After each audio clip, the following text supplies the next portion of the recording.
بص هي دي فاول صريح، بس دي ما فيهاش اي حاجه، ولا دي كمان فيها اي حاجه. دي لا طبعا تعبيط، هنحسب حاجه ضد ميسي؟ السوشيال ميديا كلها يعني بعد ما كانت من 3 ايام او 4 ايام كلها فرحه وكلها سعاده والدنيا كلها مبسوطه والناس كلها مبسوطه في الشارع، مره واحده الشوارع كلها ضلمت، مره واحده الدنيا تحس انها كلها ضلمت. حتى السوشيال ميديا خلاص كلها عباره عن سلبيه وعباره عن كله متضايق، كله متعصب، كله حزين على اللي حصل للمنتخب المصري. طبعا مش انت بس كمصري، حتى كل الناس، كل العرب حرفيا، حتى اللي مش عرب، الناس اللي بره مصر، الاجانب، هم كلهم عارفين ان انت مظلوم، عارفين كل الحاجات دي كلها. فالنهارده هنتكلم عن ايه اللي حصل النهارده في الماتش، نتكلم عن الظلم اللي حصل طبعا، نتكلم عن الدروس المستفاده عن البطوله كلها. قبل اي كلام لازم نشكر طبعا كل المنتخب المصري، لازم نشكر كابتن حسام حسن ونشكر الفريق بتاعه، نشكر كل المنتخب، كل لاعب في المنتخب، كل لاعب حرفيا كانوا رجاله، كلنا فخورين بيهم طبعا. فانا احمد ابراهيم ودي حلقه جديده من سلسله جحيم الوعي، ويلا بينا.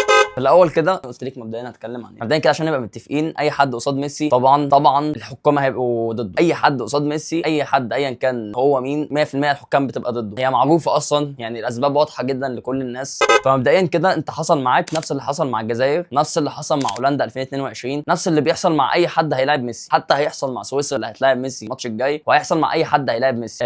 في ناس هتطلع تتكلم تقول ان الكوره سكريبتد، كوره سيناريو، كوره مش عارف ايه. بص هو انا مش مقتنع 100% بالنظريه او المؤامره والحاجات دي كلها، انا ما بحبش المؤامره وما بحبش الحاجات دي. اللي حصل بجد النهارده حرفيا فضيحه، حرفيا فضيحه تحكيميه. مش احنا بس كمصريين اللي مكبرين الموضوع، انت الناس كلها حرفيا بتتكلم بره مصر، الناس بره مصر، السوشيال ميديا بره مصر اصلا مقلوبه هي كمان، مش انت بس هنا اللي قاعد هنا محدش سامعك، لا الناس كلها مقهوره والناس كلها مصدومه من القرف اللي هم شافوه في الماتش النهارده. عندك روني طلع يتكلم، عندك ناس كتير قوي طلعت اتكلمت، اساطير كره قدم طلعوا اتكلموا. انت اتظلمت، انت اتظلمت 100%، واي حد هيجي قصاد ميسي هيتظلم. اللي حصل النهارده ده ما يتلمش عليه خالص حسام حسن، ولا يتلم عليه خالص الفريق كله. الفريق كله حرفيا قدم ماتش من اعظم الماتشات اللي الواحد شافها. ايه كداب، الاسود بيبقى تعب، اقسم بالله المفروض اسود فوق. امال ده كده ايه، الامارات ولا ده كده الامارات بجد والله؟ مؤاخذه يا جدعان اتلخبطت وحطيت العلم غلط، المفروض يتحط كده صح؟ انت متاكده من العلم؟ هو الاسود بيبقى جايب اليمين تقريبا، هو تقريبا جايبين لي الامارات فعلا مش في المفروض يبقى كده. انا فاشل في العلم، العلم عامله معايا مشاكل. لا مؤاخذه يا جدعان، اصل انا بدعم القضيه الاماراتيه. مؤاخذه يا جدعان، حصل خطا، كنت حاطط العلم تقريبا بالغلط.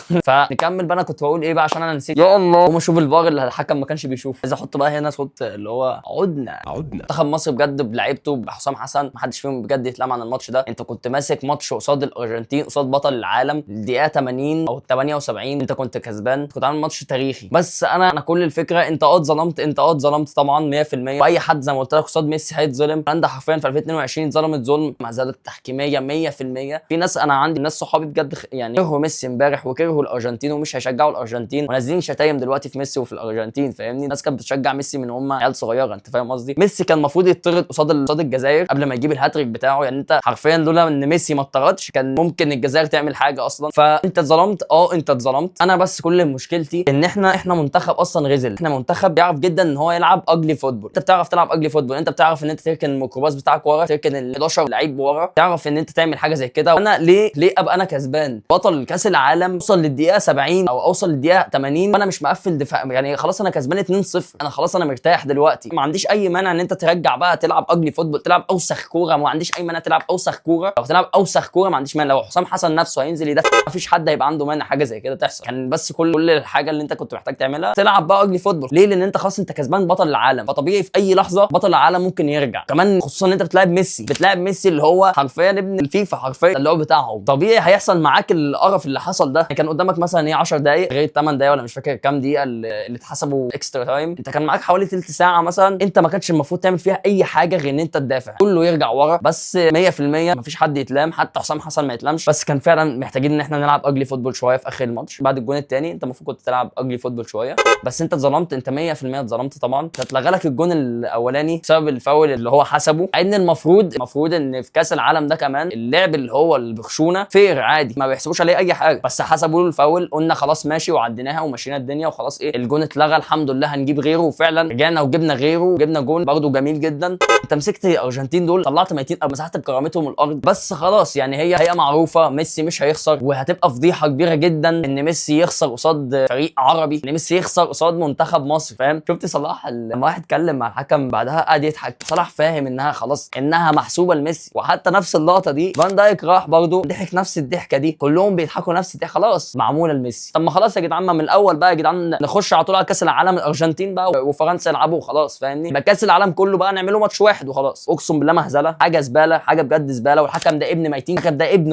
اقسم بالله انا ما شفت كده، ما شفتش بجاحه كده. ايه البجاحه والوسائل يعني؟ هي لو دي كره القدم، ولو دي الكوره اللي احنا بنحبها وبنشجعها، ولو هي دي البطوله اللي احنا بنقعد نستناها 4 سنين، لا بلاها بقى، بلاها بجد كره قدم، وبلاها خرا، وبلاها قرف وتحكيم وخرا. انا بجد متضايق قوي، انا بجد مستفز. وهتعمل ايه في الاخر؟ مش هتعرف تعمل اي حاجه، الموضوع عمره ما هيتحسب لك. انا عجبني قوي حسام حسن، حسام حسن تف عليهم تفه، هو طالع كده لما تف عليهم. محمد هاني صبع لهم، دول ما ينفعش معاهم غير الطريقه الوسخه. المكاسب اللي انت طلعت بيها من البطوله كبيره قوي. انت كفايه ان انت دلوقتي كل الناس شايفه ان انت طلعت بشكل مشرف، وكل الناس فخوره بمنتخب مصر. الناس اللي ما كانتش تعرف منتخب مصر عرفت منتخب مصر. انت الناس كلها دلوقتي شجعتك، الناس كلها دلوقتي عارفه مين منتخب مصر، كلها عرفت ان منتخب مصر مش منتخب. هو قبل كاس العالم 100% لو كنت سالت اي حد اجنبي عن منتخب مصر يقول لك محمد صلاح وبس، يعني ممكن يقول لك مرموش كمان، بس مش هيعرفوا بقيه اللعيبه. دلوقتي انت بره، دلوقتي الناس عرفت لعيبه المنتخب بتاعتك 100%. برضه هيجي عقود للعيبه، يعني في لعيبه كتير قوي جالها عقود، ده اللي انا سمعته ان هم جالهم عقود اصلا بره مصر وكده. الناس عرفت منتخب مصر ده قوي، الناس عرفت ان المنتخب مش هاوي، مش منتخب هواه بقى وما عندهمش غير محمد صلاح ومرموش، فاهم؟ الناس عرفت ان احنا لا، احنا عندنا امام عاشور، لا احنا عندنا زيكو، لا احنا عندنا لعيبه قويه. كل اللعيبه احنا فخورين بيها، المنتخب فخورين بيه جدا. تاني مكسب واللي احنا ممكن نكون مش واخدين بالنا منه، ان يا جدعان لا يا جدعان، احنا رجع لنا روح، بدانا نحس بمشاعر ما كناش بنحس بيها من زمان قوي. انت رجعت تاني تحب المنتخب، رجعت تاني انت تشجع المنتخب. تلاقي دلوقتي كل الناس دلوقتي وكلنا دلوقتي طبعا مستنيين كاس العالم اللي جاي، مستنيين نشوف حاجه تانية طبعا اقوى بكتير باذن الله. باذن الله نقدم بطوله كاس العالم اللي جايه دي ما تكونش بطوله واحده وخلاص، ان هي بطوله تاريخيه وخلاص وذكرى. لا باذن الله مش هنعيش على الذكرى، باذن الله هنعمل حاجه في كاس العالم الجاي، ويكون ميسي ابن الكلاب يكون اعتزل بقى وخلصنا من ميتين. يا عم انت كسبت كل حاجه يا عم، عايز من ثالث مكسب عايزين بجد نتكلم عنه. كنت عايز اتكلم عن ايه؟ عايز اتكلم عن ايه؟ 39 سنه ابن الكلاب ما بيموتش. وطبعا تالت مكسب يعني بجد دي اهم حاجه اصلا. نفخر بجد بالروح اللي كانت موجوده طبعا في المنتخب، واحساسهم باخواتنا العرب. خامس مكسب احنا برضو كسبناه من البطوله. انت ما شفتش اللعيبه دي من زمان بالروح دي. تقريبا اتكلمت عن الحوار ده قبل كده، اتكلمت عليه، هقولها تاني يا جدعان. اللعيبه كلها شايله مسؤوليه المنتخب، شايله مسؤوليه الجماهير. اللعيبه كلها كانت عايزه تعمل حاجه، بس الحمد لله احنا عملنا حاجه طبعا 100%. ده مش معناه ان احنا ما عملناش اي حاجه، طبعا احنا عملنا حاجه وعملنا انجاز تاريخي ان انت وصلت دور 16. زي ما قلت انت لولا ان انت لعبت ميسي كنت هتوصل اكتر من كده، بس هي فكرتك كلها ان انت اتظلمت. بس قصاد اي فرقه بالمستوى اللي احنا شفناه ده، احنا بجد قصاد اي فرقه كنا نقدر ان احنا نعدي. واكتشفنا بقى اهم اكتشاف، عادي نقدر ان احنا نعملها. اكتشفنا ان هو عادي ان احنا نوصل دور 16. احنا عادي ان احنا نقدر نكسب اصلا ماتش في كاس العالم. دي اكبر مكسب بجد. اكتشفنا ان احنا نقدر نكسب، اكتشفنا ان احنا مش زي ما كله متوقع، مش زي ما كله كان متوقع، ولا زي ما كله كان حاسس ان احنا مش هنعمل حاجه، فاهم؟ احنا نقدر نعمل حاجه بالروح اللي كانت موجوده في اللعيبه، بالثقه اللي كانت في كل لعيب. اكتشفنا ان احنا يا جدعان لا، احنا نقدر نعمل اكتر من كده. واحنا لولا اللي حصل والظلم ده احنا كنا هنوصل اكتر من كده 100%.